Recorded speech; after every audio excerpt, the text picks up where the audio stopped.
आज के global economic environment में इंडियन रूपी एक नए टर्निंग पॉइंट पर खड़ा है। दिसंबर 2025 तक रुपए की कीमत 90 के आसपास पहुंच चुकी है और लोग पूछ रहे हैं आखिर हो क्या रहा है।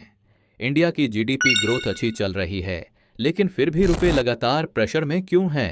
इस डॉक्यूमेंट्री में हम आज के सिचुएशन को सिंपल लैंग्वेज में समझेंगे ताकि आपको पता हो कि करेंसी के पीछे का सच क्या है। सबसे पहले बात करते हैं आज की ग्राउंड रियलिटी की। ग्लोबल मार्केट्स में डॉलर बहुत स्ट्रांग हुआ है। यूनाइटेड स्टेट्स में इंटरेस्ट रेट्स स्टेबल रहने के बाद भी डॉलर एक सेफ करेंसी माना जा रहा है, जिस वजह से इन्वेस्टर्स अपना पैसे डॉलर एसेट्स में शिफ्ट कर रहे हैं। जब इन्वेस्टर्स डॉलर खरीदते हैं तो इमर्जिंग मार्केट करेंसीज, जिसमें इंडियन रुपी भी शामिल है, नेचुरली वीक होती चली जाती हैं। इसके अलावा इंडिया के इंपोर्ट बिल में भी काफ़ी तेज़ी देखने को मिल रही है। क्रूड ऑयल के इंटरनेशनल प्राइसेस हाई रहने की वजह से इंडिया को ज़्यादा डॉलर्स खर्च करने पड़ रहे हैं। क्योंकि इंडिया अपने ऑयल का 80% से ज़्यादा इंपोर्ट करता है, तो जैसे ही डॉलर महंगा होता है हमारा इंपोर्ट बिल बढ़ जाता है और रुपए की डिमांड गिर जाती है। इसके साथ साथ इलेक्ट्रॉनिक्स और गोल्ड इंपोर्ट्स भी महंगे हो गए हैं, क्योंकि इन सब का पेमेंट डॉलर में होता है। एक और इम्पॉर्टेंट फैक्टर है फॉरेन कैपिटल आउटफ्लो। पिछले कुछ महीनों से FIIs यानी फॉरेन इंस्टीट्यूशनल इन्वेस्टर्स अपना इन्वेस्टमेंट इंडिया से निकाल कर US और यूरोप जैसे डेवलप्ड मार्केट्स में शिफ्ट कर रहे हैं। जब ये इन्वेस्टर्स अपने शेयर्स बेचकर पैसा निकालते हैं तो उन्हें डॉलर की ज़रूरत होती है, जिससे रुपए और वीक हो जाता है। ग्लोबल टेंशन, ट्रेड पॉलिसीज और अनसर्टन मार्केट्स भी रुपए के ऊपर एडिशनल प्रेशर क्रिएट करते हैं। लेकिन इसका मतलब ये नहीं कि इंडियन इकोनॉमी गिर गई है।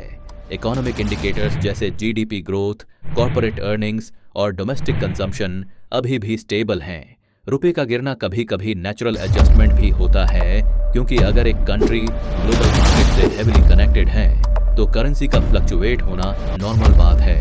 अब बात करते हैं इसका आम आदमी पर क्या असर होता है। सबसे बड़ा इम्पैक्ट आता है इन्फ्लेशन पर। इंपोर्टेड गुड्स जैसे mobile phones, laptops, smart gadgets, fuel और कुकिंग ऑयल महंगे हो जाते हैं। अगर आप फॉरेन ट्रैवल या फॉरेन एजुकेशन प्लान कर रहे हैं तो आपका बजट तुरंत बढ़ जाएगा। दूसरी तरफ एक्सपोर्टर्स, स्पेशली IT कंपनीज को इसका फ़ायदा होता है, क्योंकि उन्हें डॉलर में पेमेंट मिलता है और स्ट्रॉन्गर डॉलर का मतलब ज़्यादा रेवेन्यू। RBI यानी reserve bank of India currency को स्टेबलाइज करने के लिए कई स्टेप्स ले रहा है, जैसे फॉरेन एक्सचेंज मार्केट में इंटरवेंशन, गोल्ड इंपोर्ट्स को कंट्रोल करना, पॉलिसी ट्वीक्स और ट्रेड बैलेंस इंप्रूव करने की स्ट्रैटेजीज। लेकिन ग्लोबल सिचुएशन कॉम्प्लेक्स होने की वजह से रुपए को तुरंत स्टेबल करना मुश्किल होता है।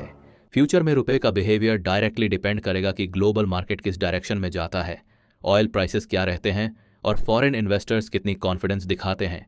फिलहाल के लिए एक्सपर्ट्स का मानना है कि शॉर्ट टर्म में रुपये में वॉलेटिलिटी रह सकती है, लेकिन लॉन्ग टर्म में इंडिया का इकोनॉमिक ग्रोथ स्टोरी स्ट्रांग बनी रहेगी।